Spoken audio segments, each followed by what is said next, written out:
Quando um cego guia outro cego, o destino é o buraco. É bíblico. Mateus capítulo 15, versículo 14. Recentemente um pastor comentou em um dos meus vídeos, onde eu explico a parábola do rico e Lázaro, e através do seu comentário eu percebi que ele está perdido no que diz respeito ao conhecimento da palavra de Deus. Ele comentou o seguinte: me explique, o rico dizendo que está atormentado pelo fogo. Depois ele mesmo respondeu o seu próprio comentário, dizendo: não entendo homens querendo ser mais sábio que Jesus. A parábola é clara, e você querendo mudar. Inferno é inferno. Depois alguém respondeu o comentário dele dizendo: esse texto é uma parábola. Vamos lá. Primeiro ponto. Nem todas as falas de Jesus devem ser entendidas do jeito que nós lemos. Algumas falas de Jesus devem ser interpretadas, principalmente quando se trata de parábolas. Mas deixa-te dar exemplo de algumas falas que nós devemos interpretar. Jesus diz que se um dos teus braços te faz pecar, corte-o. Veja só, Deus não seria tão irresponsável a ponto de incentivar a mutilação. Deus não faria isso. Há uma mensagem por trás.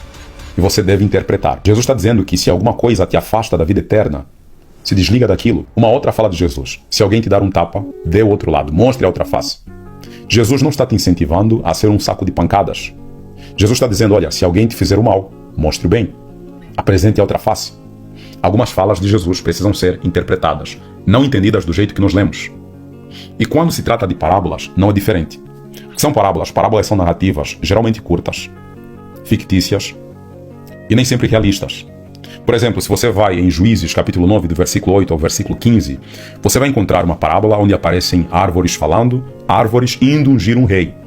Se você entender aquilo de forma literal, você vai ter uma contradição com a realidade, porque árvores não falam, muito menos árvores ungem um rei. Então, parábolas, elas escondem uma lição moral e espiritual. E só entende essa lição moral e espiritual aquela pessoa que é próxima de Jesus. Aquela pessoa que, quando não entende, questiona: Jesus, o que isso quer dizer? E por intermédio da palavra, Jesus te esclarece. Em Mateus capítulo 13, Jesus disse aos discípulos: a vós outros é dado a conhecer os mistérios do reino dos céus. Mas aqueles, se referindo à multidão, aqueles que não estavam nada interessados, só queriam ver entretenimento, Jesus disse: não lhes é isso concedido. Parábolas não devem ser entendidas de forma literal. Há uma lição moral e espiritual por trás. Quando nós vamos na parábola do rico e o Lázaro, você tem alguns pontos que deixam muito claro que não se trata de uma história real. O primeiro ponto que muitos usam para justificar a ideia de que se trata de uma história real é que a parábola começa dizendo que havia certo homem. E para muitos, aqui se trata de uma história real porque começa dessa forma. Mas se você for no começo do capítulo 16, você vai ver que a parábola do administrador infiel começa da mesma forma. Jesus começa dizendo: havia certo homem. Ah, mas a parábola do rico e Lázaro tem nomes. Há um porquê dos nomes. Primeiro, Jesus estava se dirigindo aos judeus, e especialmente aos fariseus. Isso fica muito claro no versículo 14 de Lucas 16. Os fariseus ouviam Jesus e o ridicularizavam. Os judeus, eles acreditavam que tinham uma vantagem espiritual em comparação aos demais, porque eles eram descendentes de Abraão. Os fariseus acreditavam que eles eram ricos espirituais pelo simples fato de serem descendentes de Abraão. É por esta razão que aparece o nome Abraão na parábola. Ah, Camupa, então por que aparece o nome Lázaro?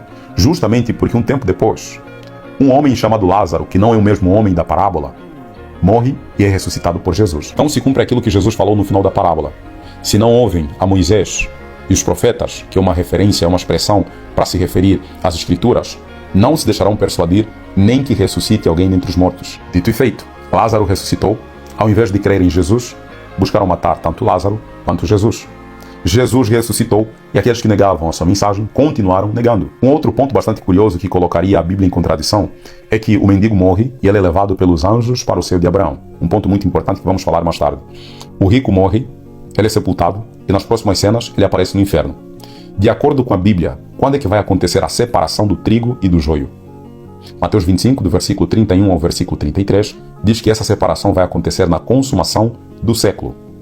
Mateus capítulo 13, versículo 40, diz que o joio vai ser colhido e lançado no fogo na consumação do século. Então, se o rico e o Lázaro fosse uma história real, a Bíblia entraria em contradição. Jesus iria contradizer as próprias palavras. Jesus disse em João 5, versículo 28 e 29, que quando alguém morre, fica na sepultura.